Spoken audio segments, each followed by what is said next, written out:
Derecede ahmoq xotin emasmanki, hamma bilan ichimni to'kib tushib o'tirgan, to'g'risi hamda. Bular bor yulduzligidan anoni bildim, manoni bildim, ana ovqat, mana ovqat, mana o'ga. Men kitobda o'qib beraman, tushuntirishlarimni beraman, до свидания. Bo'ldi. Men juda bilib gaplashaman hamma bilan. Bular borib yo'q gaplarni ham qo'shchatda gapirib, ular uni keyin kerak qilish uchun to'qib gapiradi. Bularda kirib ishini bitkazadi. Mana shunaqangi fitnachilar juda ham ko'payib ketdi. Ming afsus. Ming afsus. Mana shu yerdan to'lib ketgandan gapiryapman. Ko'pchilik bilib bilmay nimaga haydab bordingizlar? Nimaga haydamayman?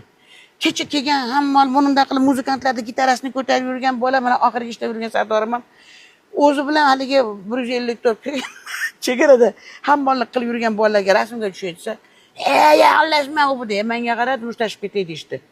Qarada, endi o'sha situatsiyani qaranglar. Bir odam sifatida, Yulduz Usmonova sifatida emas, bir ayol sifatida, inson sifatida ko'rdim. Men qarab, bu nima muomala dedim. Bu nima muomala dedim, yaxshi muomala qil dedim. Har erta kelasan-ku dedi. Yana qarangda, taqdir taqozosi bilan bekdan haydaldi, ketkizilmadi, haydaldi. Keyin yana yalinib keluvdi, "до свидания" deyildi. Chunki ketayotganda ogohlantiriladi. Qaytib kelingan olinmaydi deyiladi. Men bitta narsani bildim. Nechtasi qaytib